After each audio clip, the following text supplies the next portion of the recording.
아버지 하나님, 하나님의 은혜 가운데서 이 시간 우리 예배를 기다리신 줄로 믿고 하나님 마음에 흡족한 예배를 드리기를 원하오니 여호와 우리 아버지 하나님, 이 예배를 통하여 영광을 받으시옵소서.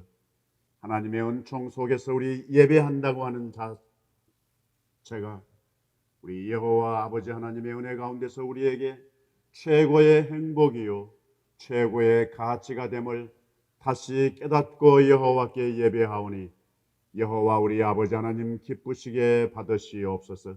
주님의 시선이 우리를 향하여 집중되게 하심을 믿습니다. 주님의 귀가 들으심이 이 시간 우리 심령을 향하여 주목하고 계시는 것을 믿고 감사를 드리며 이 예배를 올려 바쳐 드립니다. 행여 우리의 예배 가운데 부족한 부분이 있을지라도 우리 여호와 아버지 하나님 긍휼히 여겨 주시옵시고 이제 다가오는 성탄의 즈음에 우리 예수님 꼭 만나는 예배 되게 해 주시옵소서. 나사렛 우리 주 예수 그리스도의 이름으로 기원하옵나이다. 아멘.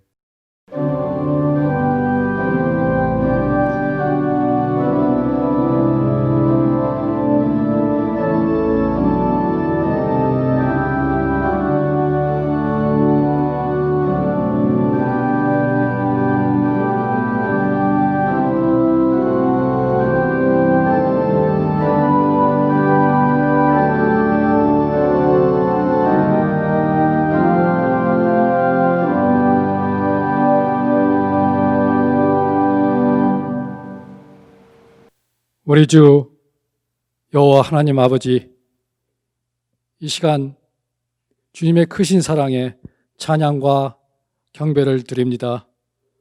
지난 추수 감사절 기간 저희들을 은혜 가운데 보호하시고 인도하시며 사랑을 베풀어 주셔서 감사합니다. 또한 오늘 거룩한 주일을 맞이하여 주님 앞에 나와 예배드리게 하심에 감사드립니다. 이 시간 성령님께서 주장하시어 온전히 우리 아버지만이 홀로 영광 받으시는 귀한 은혜 예배가 되게 인도하여 주시옵소서.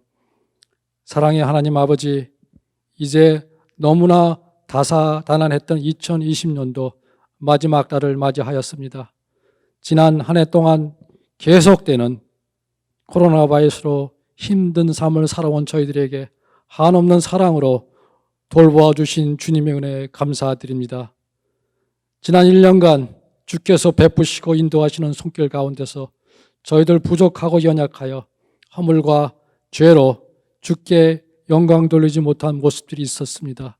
그 모든 부끄러운 모습 이 시간 다 주님께 고백하고 회개합니다. 주여 용서하여 주시옵소서. 주의 크신 보혈의 은혜로 우리의 모든 죄를 깨끗이 씻어 정케 하시옵소서. 이제 금년 초에 세웠던 계획들을 뒤돌아보고 좋은 결실을 맺는 유종의 미를 거두도록 도와주시고 다가오는 2021년도에는 이제 곧 부임하실 김준섭 목사님과 저희 어시틴 한인 장로교회가 하나 되어 더욱더 주님의 몸된 교회로 주님의 깊은 뜻을 깨닫고 실천하는 칭찬받는 교회 되게 하시옵소서.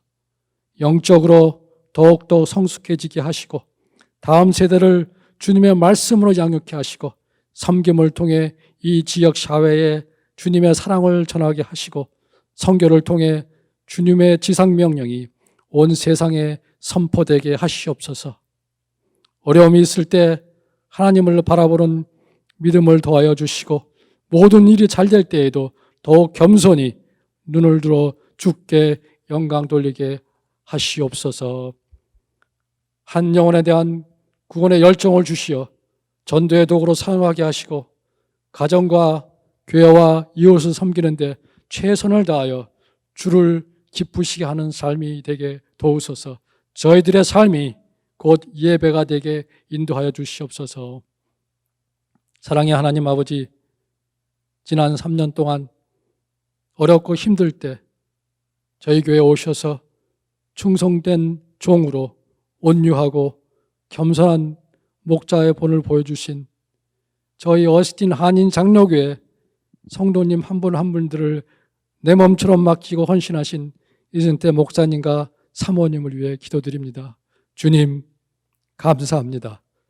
앞으로도 영육간의 강건함을 주시옵시고 주의 능력으로 붙들어 주시고 주님의 모습을 양떼들에게 심어주시는 귀히 쓰임받으신 종이 되게 인도하여 주시옵소서. 하나님 아버지, 이 시간 각자 처소에서 예배드리면서 주님께 간절히 기도드리는 성도님들의 기도소리 들으시고 응답해 주시고 은혜 내려 주시옵소서. 평안으로 고통 속에 계신 성도님들, 여러 가지 이유로 재정적인 어려움에 있는 성도님들, 일러하신 어르신들에게 주님의 사랑과 치유의 손길로 회복하게 하셔서 주님의 은혜를 체험하고 주님과 동행하며 승리의 삶을 살 수 있도록 인도하여 주시옵소서. 또 영유아부, 유치부, 유년부, 중고등부, 청년부, EM, 갈렙에 이르기까지 말씀으로 주님의 사랑을 전하시는 모든 교역자님들, 선생님들 도와주는 손길들이 같이 하셔서 영육간의 강건함을 주시고 기쁨으로 하나님의 사랑과 믿음을 잘 양육하여 인도할 수 있도록 축복하여 주시옵소서. 오늘 말씀을 전하시는 이승태 목사님께 같이 하셔서 성령 충만케 하시고 주님의 능력의 팔로 붙들어 주시고 듣는 저희들이 변화되어 새 힘을 얻고 승리의 삶을 살게 하시옵소서. 우리가 이 땅에 살아갈 때 필요한 모든 것을 하나님께서 공급하시고 넘치도록 채워주심을 믿고 늘 감사합니다. 이 모든 말씀 우리를 구원해 주신 나사렛 우리 주 예수 그리스도의 이름으로 기도합니다. 아멘.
오늘 우리에게 주시는 하나님의 말씀은 이사야 7장 13절에서 15절, 누가복음 1장 30절에서 34절입니다.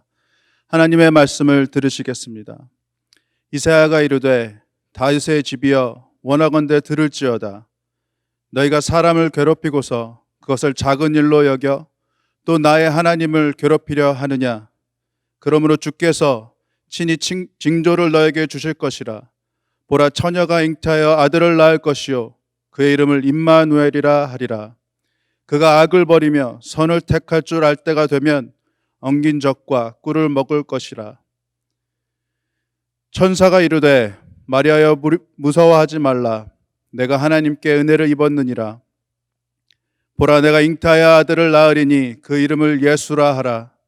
그가 큰 자가 되고 지극히 높은 이의 아들이라 일컬어질 것이요 주 하나님께서 그 조상 다윗의 왕위를 그에게 주시리니 영원히 야곱의 집을 왕으로 다스리실 것이며 그 나라가 무궁하리라. 마리아가 천사에게 말하되 나는 남자를 알지 못하니 어찌 이 일이 있으리이까. 이것은 살아계신 하나님의 말씀입니다. 아멘. 옛날 시내버스 맨 마지막 종착점은 내일 아침에 시발점이 되었습니다.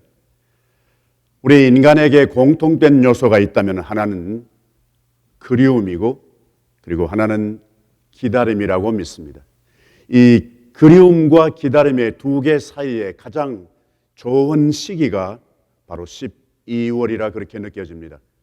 12월은 지나간 것을 기다리기에는, 그리워하기에는 아주 좋은 시기이요, 또 이제 이 마지막 한 해의 종착점은 또 다른 한 해의 시발점이 된다는 차원에서 소중한 시기라고 믿습니다.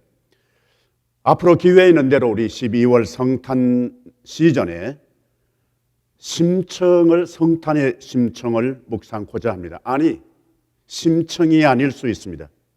우리가 본의 아니게 소홀히 여긴 의식의 사각지대를 재조명하면서 성탄의 의미를 묵상하고자 합니다. 성탄에 주어진 여건 가운데 오늘 육체에 오신 예수, 성탄을 이루는 몇몇 가지의 요건 가운데 첫 번째 조건이라면 그것은 육체를 입으신 예수라고 하는 것입니다. 너무 평범하고 너무 당연한 것이고 너무 익숙한 것이지만 자세히 보면 이 육체를 입었다고 하는 이 사실은 우리 기독교 신학뿐만 아니라 신앙의 엄청 소중한 중요한 핵심이 되는 사상입니다. 육체를 입지 않고 성탄은 불가능하다, 그렇게 믿기 때문입니다. 우리가 잘 알고 있는 요한복음에 말씀이 육신이 되었다는 말은 앞에 무엇이 중요한 거니까 말씀이라고 하는 것입니다. 육체가 되었다, 그것은 평범한 일일 수 있습니다. 그러나 말씀이 육신이 되었다, 이 말씀이라고 하는 말은 하나님의 다른 표현이기도 합니다. 달리 말씀드리면은 신이 인간이 되셨다는 것입니다. 그러니까 신과 인간이, 하나님과 인간이 함께 있는 것이라는 말씀입니다. 저는 텀텀이 개인적으로 그렇게 생각합니다. 이 육체의 신비, 어떻게 이렇게 누가 만들면 이보다 더 치밀하고 이보다 더 아주 감동적이고 신비롭게 창조할 수 있는 인물이 있을까? 우리가 너무나 평범하게 잘 아는 우리 인간의 대체로 성인의 육체의 세포는 한 100조 개가 된다고 합니다. 동그라미 몇 개인지 여러분이 한번 생각해 보시면 좋겠습니다. 그리고 전반적으로 전체 구조로 본다면 계통으로 한 11개의 계통이 있다고 합니다. 물론 호흡, 신경, 소화계통 등등 포함해서. 그리고 성인의 경우에 약 한 200여 개가 넘는 뼈가 있다고 합니다. 근육은 한 600여 개가 넘는다고 합니다. 안 놀라시는 것 보니까 대단한 은혜인가 아닌가 생각을 합니다. 그보다 숫자보다 더 중요한 것은 그 구조입니다. 그 위치입니다. 그 부분이 있는 그 위치, 그 모양, 그 기능, 그리고 그 성분, 그 흐름, 순환, 그 상호 관계, 아주 복잡하면서 어쩌면 그렇게 단순할까? 심플하게 엮어져 있는 것, 이거 신비롭지 않을 수가 없습니다. 저는 말씀이 육신이 되셨다고 하는 것 가운데 다른 것으로는 오실 수가 없었을까? 무슨 다른 생물이든지 아니면 다른 짐승이든지 그럴 수는 없었을까? 왜 하필 인간의 육체를 입으시고 오셨을까 하는 생각을 하게 됩니다.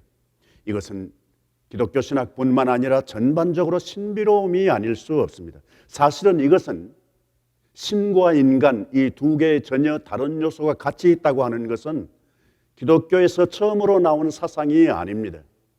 그 훨씬 이전, 구체적으로는 애굽의 신화 가운데도 바로가 바로 자기가 신이라고 생각을 했었습니다.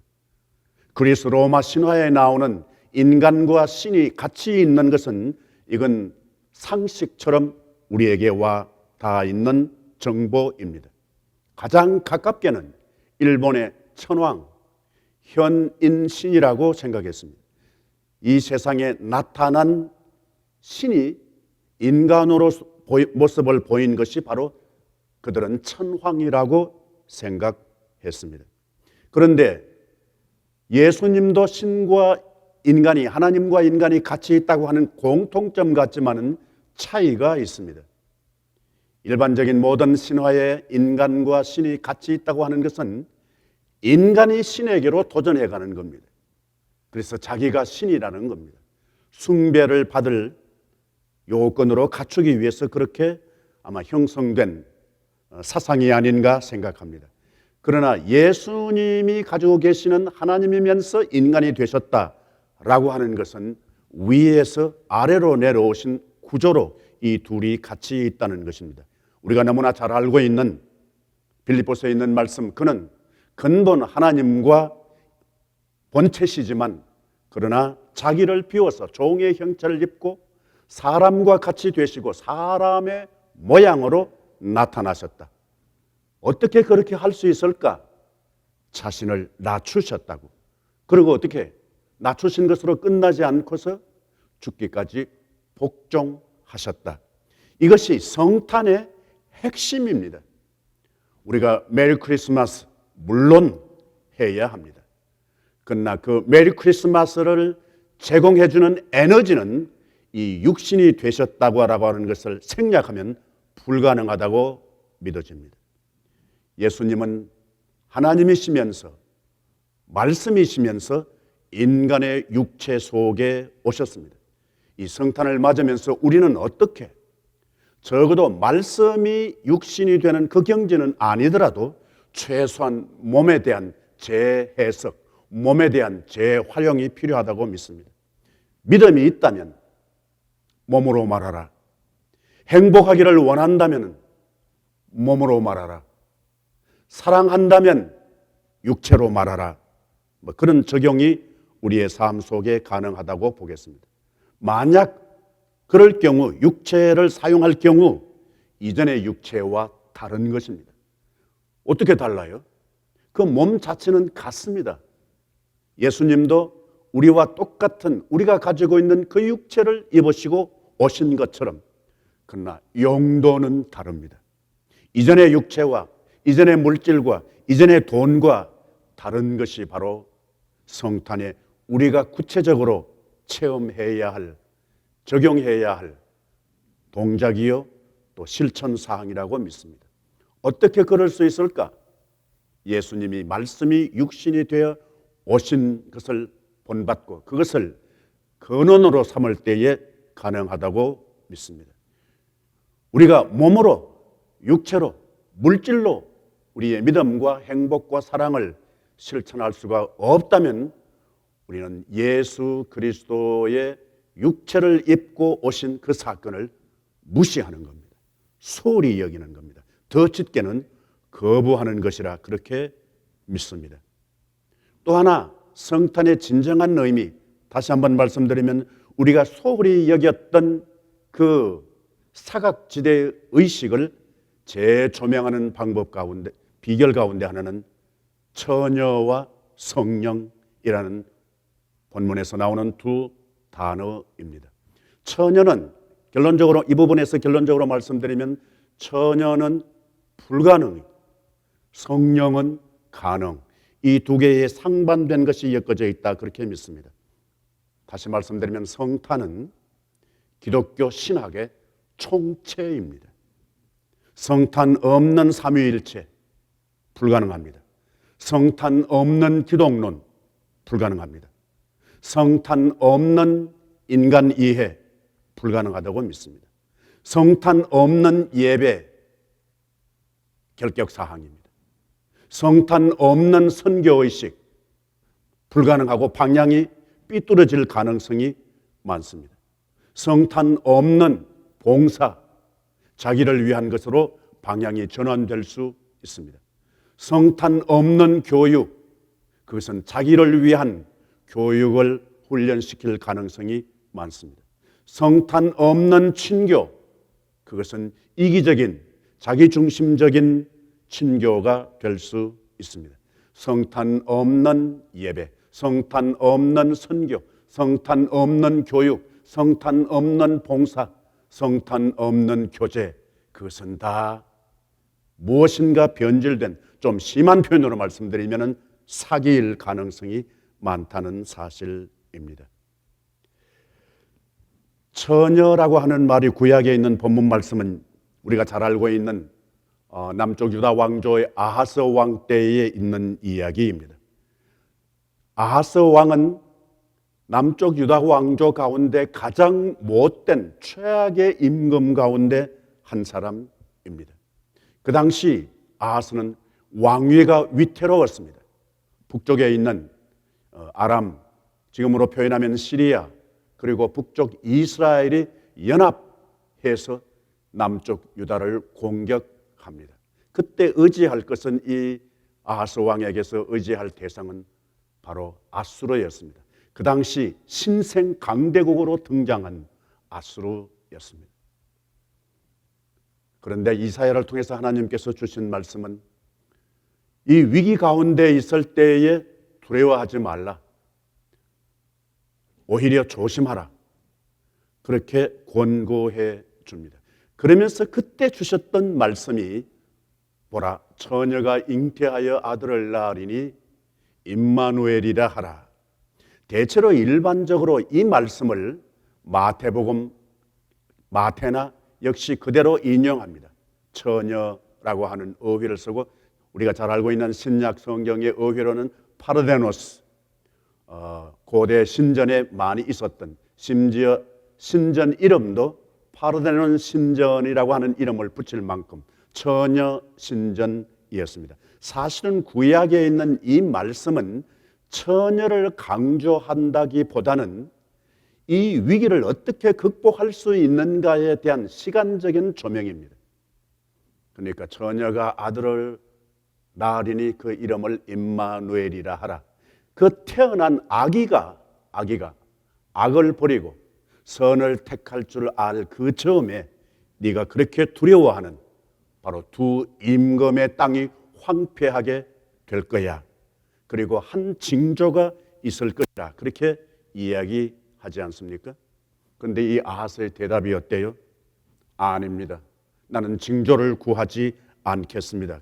끝까지 버텼습니다. 중요한 것은 적어도 이 구약 본문에서 우리가 놓칠 수 없는 부분은 처녀라고 하는 말보다 더 중요한 것은 이 위기를 어떻게 극복할 것인가, 징조라고 하는 말로 우리 주목해 볼 수 있겠습니다.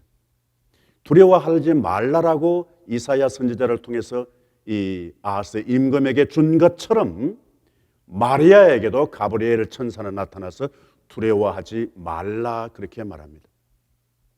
불가능한 것, 처녀가 아기를 갖는다라고 하는 것, 그것은 정말 불안한 일이요 겁낼 일임에는 틀림이 없습니다. 성탄은 두려움으로부터 시작된다 그렇게 볼 수 있겠습니다. 그러니까 굳이 즐거운 성탄, 메리 크리스마스는 표현으로서 거부할 수는 없겠습니다. 그러나 그 근원이 어디에 있는가? 무서워하지 말라. 무서워하지 말라는 말은 뭘 전제하는 거예요? 무서워하고 있으니까 무서워하지 말라는 겁니다. 예수님이 내게 내 육체 속에 오시면은 두려움입니다. 그럼에도 불구하고 이 성탄에, 특별히 누가복음에 있는 성탄 이야기는 굉장히 그 스토리가 깁니다. 템포가 느립니다. 서서히 진행됩니다. 가브리엘이, 더 구체적으로는 하나님이 마리아에게 마치 이 딜을 하듯이 주고받고 하면서 협약해 나가는 과정을 그리고 있는 부분입니다. 느닷없이 은혜를 받은 자여, 그렇게 말하지 않습니까? 은혜를 받은 자여. 너무나 익숙한 말이지만은 최근에 나는 이 말씀을 묵상하면서 아하, 은혜는 받는 것이구나, 은혜는 내가 만드는 것이 아니구나 하는 생각도 했었습니다. 주님의 은혜는 주는 대로 되는 것이 아니라 아울러 은혜를 은혜인 줄로 아는 사람의 것이 될 수 있다는 얘기입니다.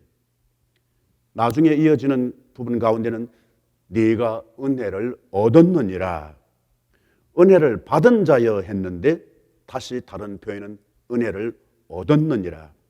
여러분, 얻었다고 하는 이 말, 헬라 말이든지 히브리 말이든지 공통된 점이 있는데 그것은 찾는다는 말입니다. 발견한다는 것입니다. 은혜는 받는 것인 동시에 은혜는 또한 찾는 것이라는 의미가 됩니다. 이 찾는다고 하는 것은 무엇을 소유한다 그 의미보다 더 다르게는 와서 부딪힌다는 문자적인 뜻이 있습니다. 은혜를 내가 어떻게 부딪히는 거예요. 예상 외에 느닷없이 외형 동작으로 보면 부딪히지만은 소유 개념을 넘어서 깨닫는다는 의미가 있습니다. 이해한다는 말입니다. 그러니까 단순한 어떤 경험이나 그리고 어떤 소유 개념을 뛰어넘는 것입니다. 처녀에 대한 말은 지금까지도 학자들에 의해서 다소 견해가 다릅니다. 여기 처녀라고 하는 말, 히브리 말 가운데는 대체로 우리 한글 성경 처녀로 번역된 말은 3개의 어휘가 있습니다. 대표적으로.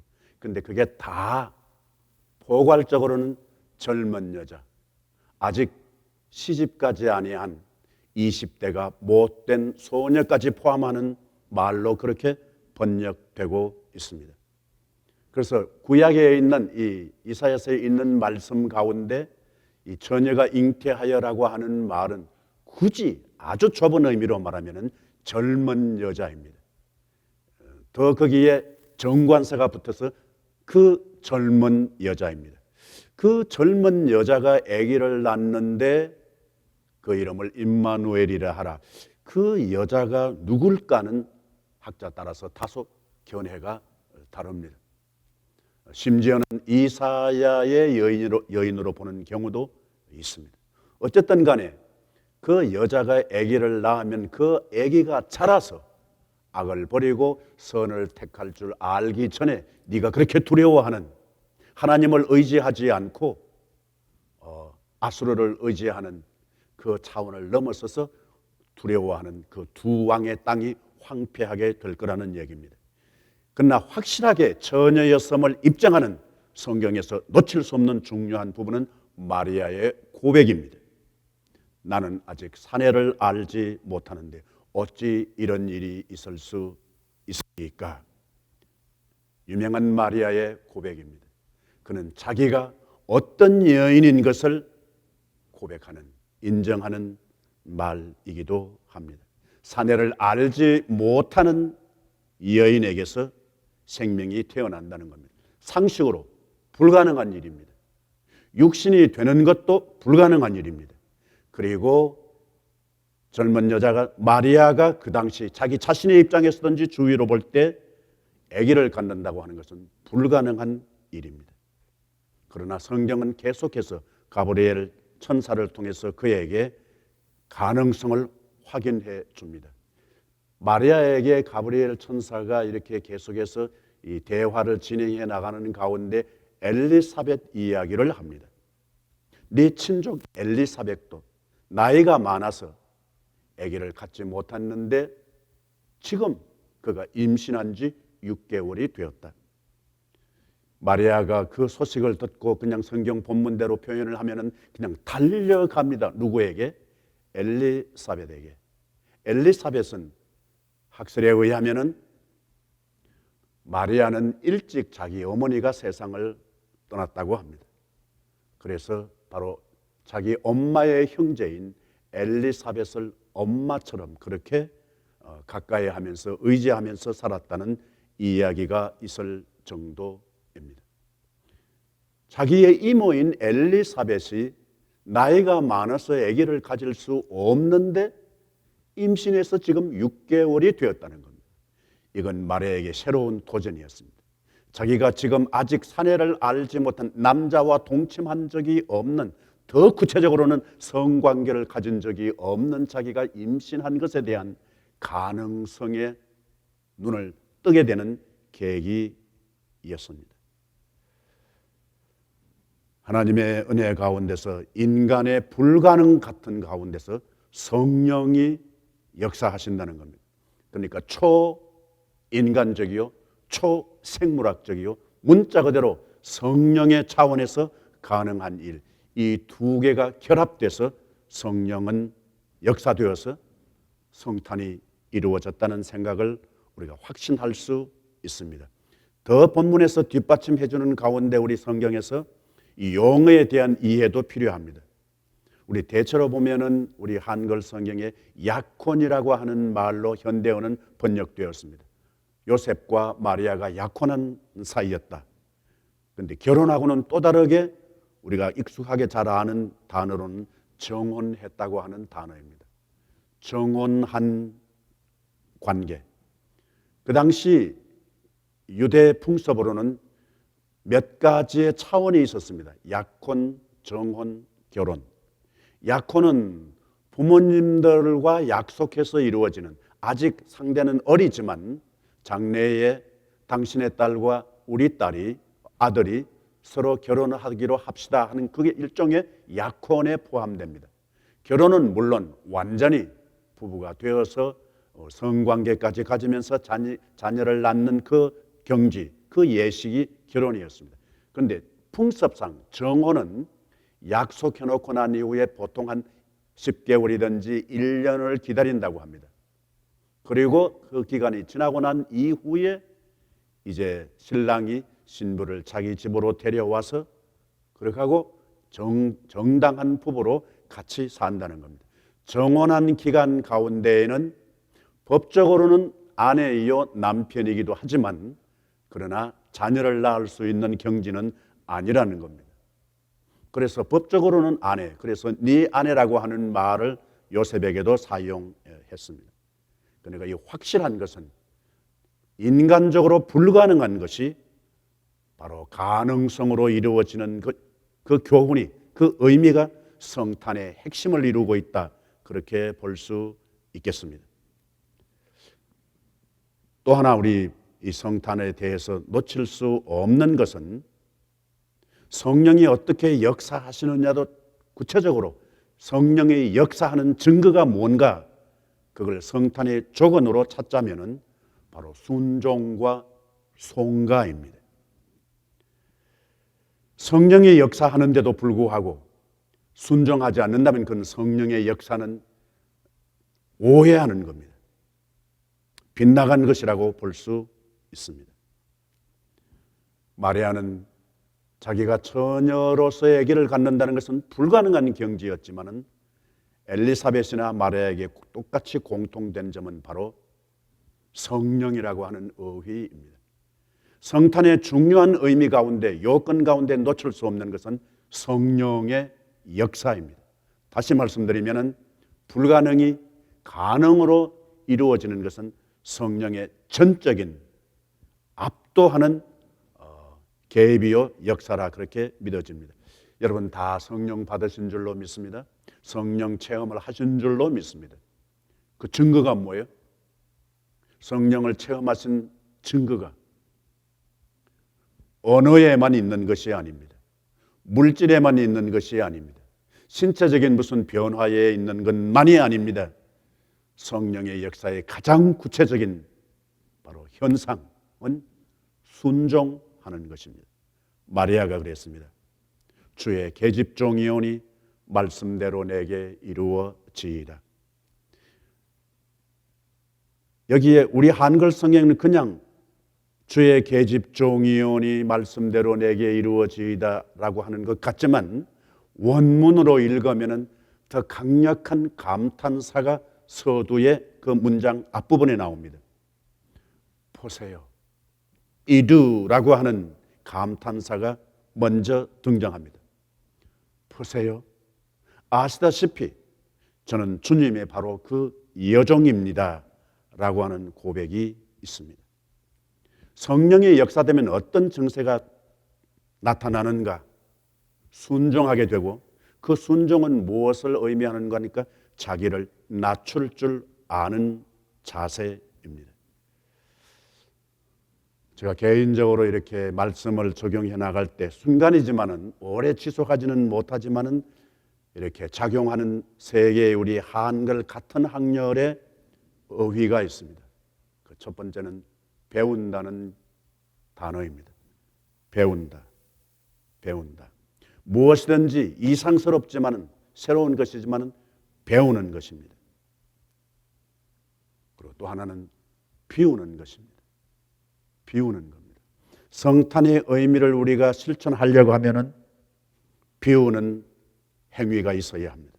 무엇을 비워요? 시간을 비울 줄 알아야 합니다. 생각도 비울 줄 알아야 합니다. 계획도 비울 줄 알아야 합니다. 물론 짙은 표현으로 욕심도 비울 수 있어야 성탄의 실현이 가능하다고 믿습니다. 또 하나는 베푸는 것입니다. 그냥 비우고만 있는 것이 아니라 베푸는 겁니다. 무엇으로? 시간으로, 물질로, 언어로 배우고 비우고 베풀고 이것은 바로 마리아가 실천했던 그 동작이라고 믿습니다. 주의 계집종의 비천함을 돌아보셨다. 나중에 이 본문 이어지는 말씀 가운데 유명한 마리아의 송가가 나옵니다. 순종과 송가는 필수입니다.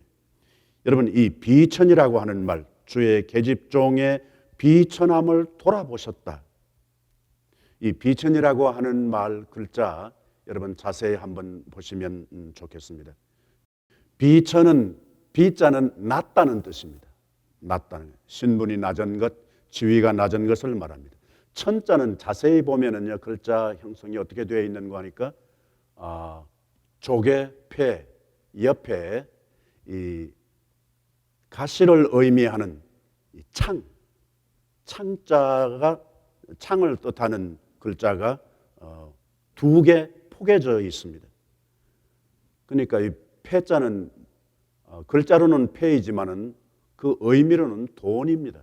옛날에는 돈 계산할 때 조개로 했다고 하지 않습니까? 그래서 조개는 곧바로 돈이었습니다. 지금도 재산할 때 뭐 돈 들어가는 글자의 이 조개패가 거의 공통점으로 들어갑니다. 그런데 돈 옆에 뭐가 있어요? 창. 창인데 보통 날이 2개 정도 있는 것, 삼지창 할 때 그 창, 그 글자가 2개 겹쳐져 있습니다. 뭐 옆에요? 돈 옆에. 돈 옆에 창이 막 버티고 있다. 그 어떤 인상을 줍니까? 그 곁에 접근하기가 어려워. 가려고 그러면 찔려요. 창이 찌르는 거예요. 돈하고 거리가 먼 상태. 이게 비천이라고 하는 글자가 담고 있는 것입니다. 여러분, 이 조건이 충족되지 않으면 예수 성탄과 의미가 없습니다. 자기를 낮출 줄 알고, 그리고 인간적으로는 불가능하지만 성령을 의지하면서 예수의 탄생이 가능한 그 믿음, 자기를 비우고 내어놓고, 구체적으로 자기의 몸을 내어놓고, 그리고 그 하나님의 은총을 배우고, 그리고 베풀 때의 성탄은 의미가 있다, 그렇게 여겨집니다. 어떤 사람이요, 어느 집을 방문한 적이 있었습니다. 그런데 이 소파에 앉아 있는데 오른쪽 거기에 조그마한 액자가 있었습니다. 그 액자에 자세히 보니까 동전이 그 액자에 이렇게 박혀 있었습니다. 이분이 그것을 물끄러미 쳐다보았습니다. 그런데 그 동전이 쿼러인데 25센트짜리인데 닦아서 반짝반짝은 하지만 아주 일그러졌습니다. 가에 그 오돌도돌한 부분이 상당히 많이 따라 있었고, 그리고 일그러져 있는 아주 많이, 다른 표현으로 하면 상처가 많은 동전이 그 액자 속에 아주 멋있게 그렇게 담겨져 있었습니다. 그런데 그분이 물었습니다. 이거 어떻게 해서 이렇게 여기 이 동전이 왜 여기 있냐? 그랬더니 그분의 그 집 주인의 설명이 그랬습니다. 어떤 분이 동전을 발견했다는 겁니다. 파킹장에서 차에서 내리다가 바로 앞에 동전이 있었는데, 그 동전 가만히 보니까 완전히 그냥 일그러지고 그냥 망가지고 구멍도 나 있고 그런 것을 발견했습니다. 그분 생각에는 상처가 많은 이 동전, 더 다르게는 불행한 동전. 그래서 그분이 그 주워 가지고 그 가게에 가서 물건 살 때 여러 개의 동전하고 그 동전도 같이 의도적으로 그랬겠죠. 내주었다고 합니다. 그런데 이 캐셔가 그걸 이렇게 테이블 위에 동전을 쭉쭉쭉 그러더니 그 상처 투성이인 망가진 그 동전도 같이 그 서랍에 두룩 쓸어놓고 물건을 주는 거예요. 그런데 그때 이 동전 낸 사람이 잠깐요 하고서 그 동전을 도로 받았답니다. 그리고 다른 동전을 대체해서 줬답니다. 그런데 이번 맨 처음에 발견했을 때와 다른 생각이 드는 겁니다. 동전을 보면서 망가지긴 했지만 상처투성이이지만은 그러나 그 가치는 정확하게 25센트의 그 가치는 변하지 않았다. 이 이야기를 들었던 이 집 안주인이 그분한테 부탁했답니다. 그 동전 내가 가지면 안 돼요? 그렇게 해서 그분한테 받아서 아주 깨끗하게 닦고 해서 자기 집에 액자에다가 넣어서 비치해 놓은 겁니다. 근데 이 집에 손님으로 온 사람이 다시 그 동전을 들여다보니까 그 액자 밑에, 동전 밑에 쓰여진 글자가 있었습니다. 이승태 목사님의 설교에 등장한 동전. 여러분, 우리가 성탄을 맞이하려고 할 때 호화롭고 자랑스러운 것, 막강한 것, 찬란한 것도 중요할지 모릅니다. 동전의 입장으로 보면은 나에게 새 동전 주세요, 그렇게만 하지 않으셔야 된다는 겁니다. 나를 고쳐주세요, 그렇게만 기도하지 않으셔도 된다는 겁니다. 이대로 망가진 채로 어려운 형편 그대로 주님이 나를 사용하실 수 있을까? 내 고난과 약함과 아픔과 슬픔이 있는 거기에 예수님이 수태되기를 요청하신다면 그것으로 만족할 수도 있다는 겁니다. 오히려 내가 고침받고 새동전 얻고 치유되고 주님을 영접할 수 행여라도 없을까? 오히려 그것을 고민해야 되리라고 생각합니다. 성탄의 제 의미, 만약에 우리가 이 성탄을 맞으면서 기다리면서 준비하면서 이 새로운 성탄의 재해석은 우리에게 어쩌면 토네이도처럼 허리케인처럼 그렇게 강타하는 상황을 경험하지 않을까 싶습니다. 좀 부드럽게 말씀드리면은 우리 이 성탄의 점에 새로운 우리의 의식의 사각지대를 재조명하면서 깎이고 마모되는 그런 작업이 일어나야 할 줄로 믿습니다. 새로운 궤도의 수정 필요한 시기인 줄로 알고 기회를 놓치지 않게 되기를 바랍니다. 아멘. 여호와 우리 아버지 하나님, 하나님의 은혜 가운데서 우리의 시간 속에, 우리의 공간 속에, 우리의 믿음과 우리의 행복과 우리의 기도 속에 예수님 수태하기를 기다리시고 계시는 줄로 믿고 불편할지라도 불가능할지라도 하나님의 은혜 가운데서 역사해 주시어서 이번 성탄에 지금까지 소홀히 여겼던 새로운 전환의 성탄을 맞이하게 해 주옵소서. 주님 도와 주시옵소서. 나사렛 우리 주 예수 그리스도의 이름으로 기도하옵나이다. 아멘.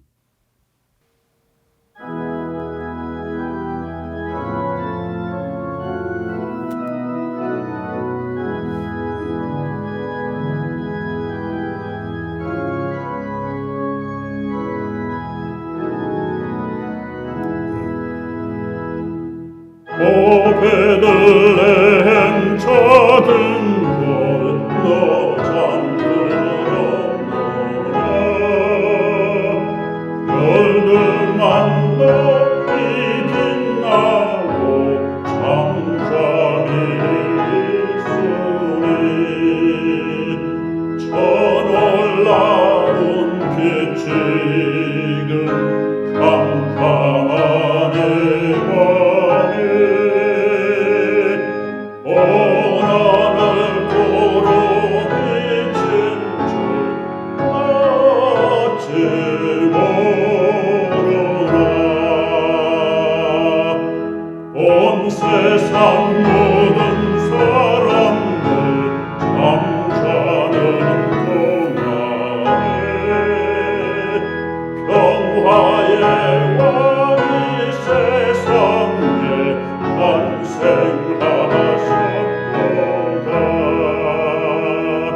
저 새벽경에 홀로 보이더라는 듯 밤새 걷게 함께 말없이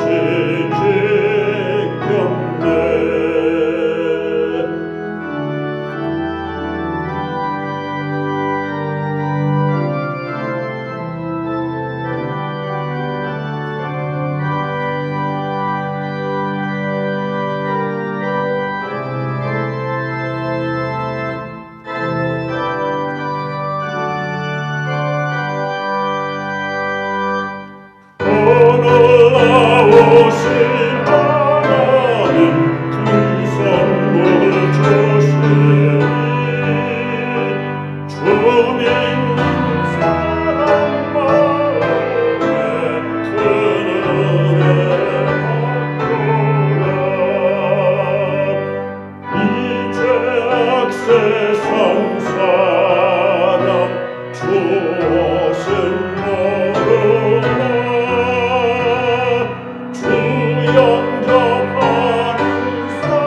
나 홀로 있어도 내 아픈 마음 감싸줄 사람 하나 없어도 살 수 있어. 난 꿈이 없어도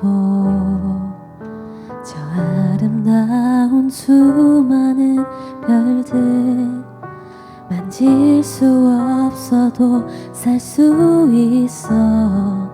세상 소중한 모든 것 나 가질 수 있어. 하지만 나의 마음속에 주님의 소망이 없이는 단 하루도 살 수 없네. 주님의 사랑에 발로 날 안아주지 않는다면 단 한순간도 못 사네. 난 주 없이 살 수 없네.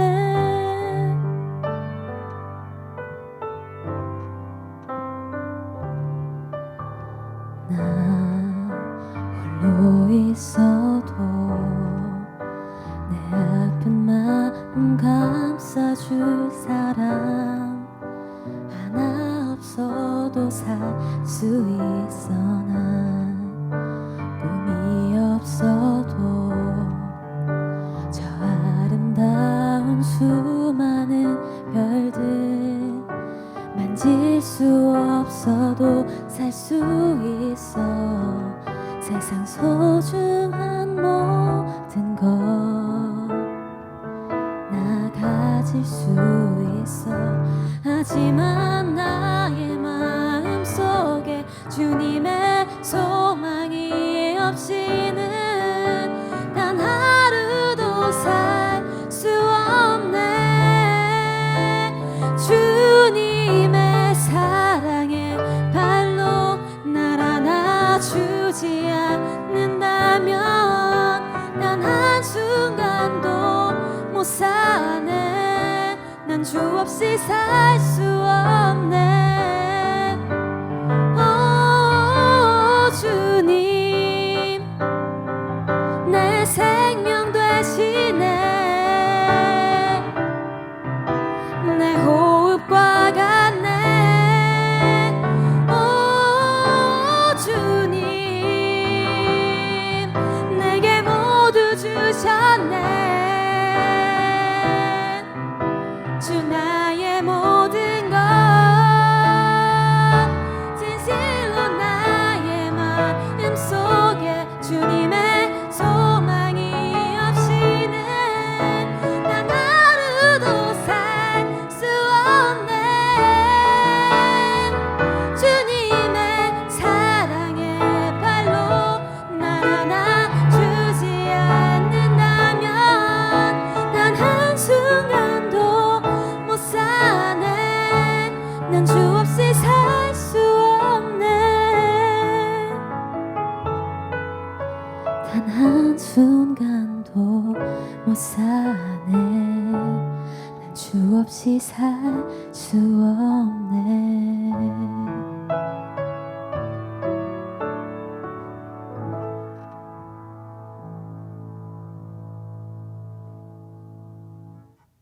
여호와 우리 아버지 하나님, 하나님의 은총 속에서 한 주간 호흡 지속되게 해 주시고 우리의 동작을 지속해 해 주신 은총을 인하여 하나님께 감사를 드립니다. 우리가 조심한 탓만도 아니요 우리가 잘 관리한 탓만도 아니거늘 하나님께서 우리로 하여금 아직까지 숨 쉴 수 있게 해 주신 것은 하나님의 신비로운 뜻이 있는 줄로 알고 시간과 공간과 관계와 역할과 소유를 우리 여호와 아버지 하나님께 예물로 올려 바쳐드립니다. 이 예물을 마리아의 고백과 마리아의 육체처럼 사용하시고 주 예수 그리스도 오심을 체험하는 기회 되게 해 주옵소서. 하나님, 오늘 또 흩어져 있는 하나님의 백성들 계시는 처처소소에 우리 여호와 아버지 하나님 함께 하옵소서. 어떤 상황에 있든지, 어디에 있든지, 혼자 있든지 함께 있든지, 출타 중에 있든지 근무 중에 있든지, 직책을 감당하는 모든 심령들, 하나님의 말씀을 증거하는 하나님 심령들 있는 곳곳에 연결되어 있는 숱한 사람들 사이사이에 하나님 함께해 주시옵소서. 특별히 우리 서서히 하나님 우리 교회를 향해서 부임하고 계시는 우리 새 담임 목사님 위에 하나님께서 함께 하시고 그 모든 여정이 안전하게 하나님 도착할 수 있도록 인도해 주시고 새로운 하나님 아버지 삶의 전환의 계기가 되게 하시고 복내려 주시고 우리 교회의 하나님 새로운 전환의 계기가 되게 하옵소서. 잊어버렸던 것, 소홀히 여겼던 것, 하나님 심하게 무시해버렸던 것 있으면 새롭게 다시 발견하고 회복하는 기회가 되게 하여 주시옵소서. 하나님의 은총 속에서 아름다운 새 가정을 이룬 부부에게 하나님 함께 하시고 그들의 청춘과 그리고 인격과 재능과 꿈이 하나님의 은혜 속에서 귀하게 쓰임받게 하시고 예수 그리스도를 통한 은총이 담기는 그릇으로 가꾸어 가게 해 주시옵소서. 오늘도 흩어져 있는 하나님의 백성들 계시는 처처소소에 우리 여호와 아버지 하나님 함께 하시고 특별히 육신이 연약한 심령들 머리에서부터 발끝까지 주님 만져 주시옵소서. 맑고 깨끗한 체액이 분비되게 하시고 싱싱하고 건강한 세포가 생성되게 하시며 하나님의 은혜 가운데서 신경과 모든 혈액들이 하나님의 은혜 가운데서 잘 새롭게 순환되게 해 주옵소서. 이전의 몸과 다른 몸으로 하나님과 사람들에게 기쁨이 되고 영광이 되는 육체로 사용해 주시옵소서. 특별히 하나님 우리가 살고 있는 이 땅 미국과 우리의 고국 대한민국과 특별히 한반도 북녘에 하나님 권리와 행복과 신앙을 짓밟히고 있는 심령들 위해 주님 불쌍히 여겨 주시옵소서.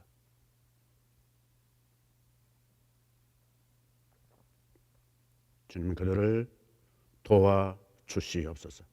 자유롭게 예배할 수 있으면서 자유롭게 살아갈 수 있으면서 행이라도 그분들과 비교하여 죄를 짓는 것 같은 삶에 머물러 있지 않게 해 주시옵소서. 바쳐진 모든 것 위에 하나님 함께해 주시기를 빌고 나사렛 우리 주 예수 그리스도의 이름으로 감사하며 기도하옵나이다. 아멘.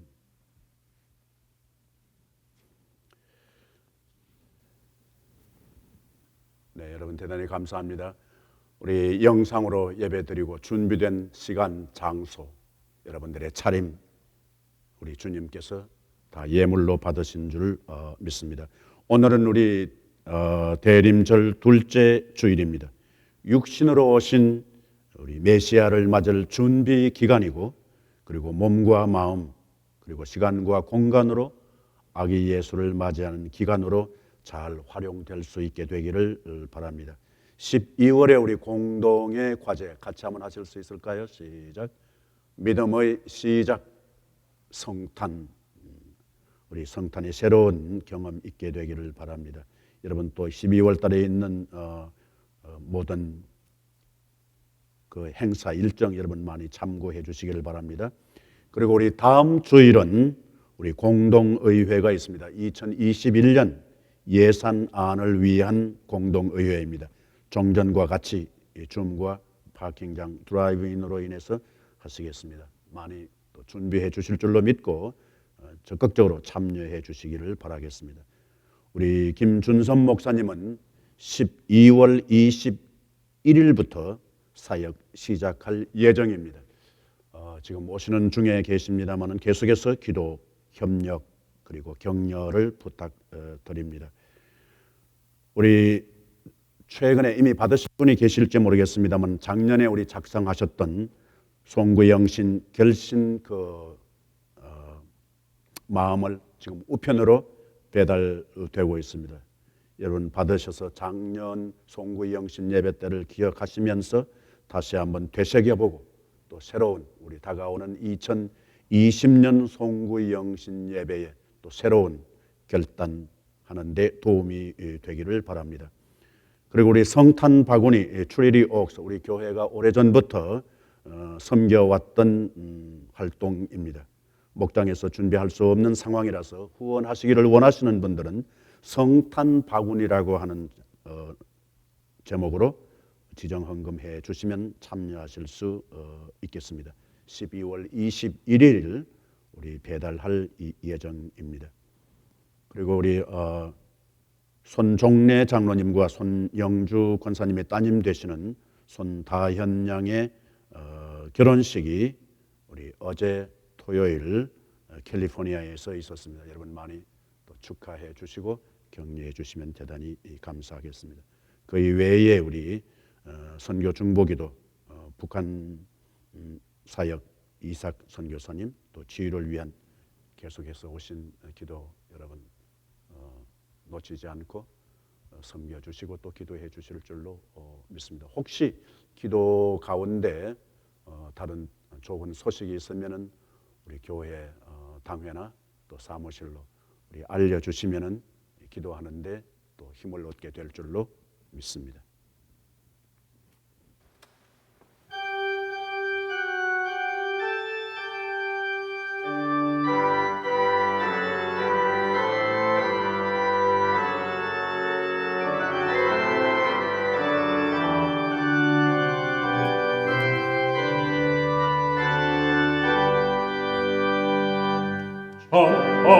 안타운 손도여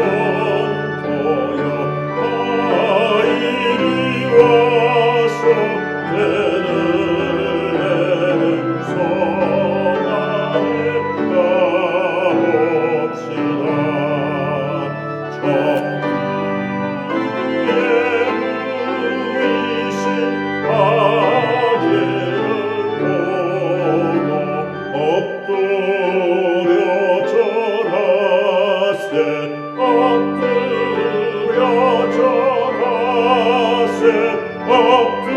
엎드려 절하세 두세 조남네 저 천사여 찬송을 높이 불러서 이 광활한 천지에 울리어라.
여호와의 말씀이 육신이요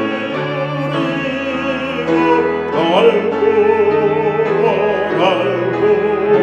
전하 되셨도다 늘 감사한 찬송은 주 앞에 드려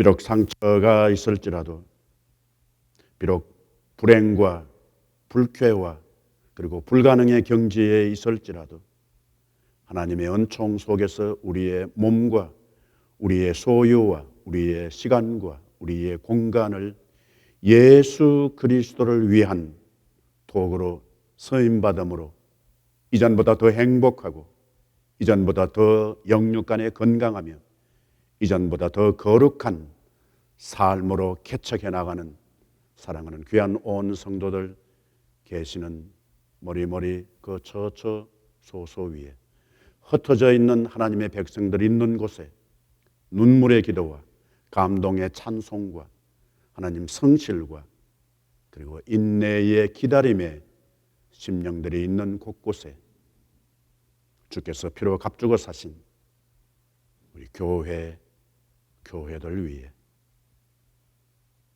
이제는 육체를 입으시고 이 세상에 오신 예수 그리스도의 은총과 하나님 우리 아버지의 놀라우신 사랑과 성령의 역사 감동하심이 항상 함께 있을지어다. 아멘.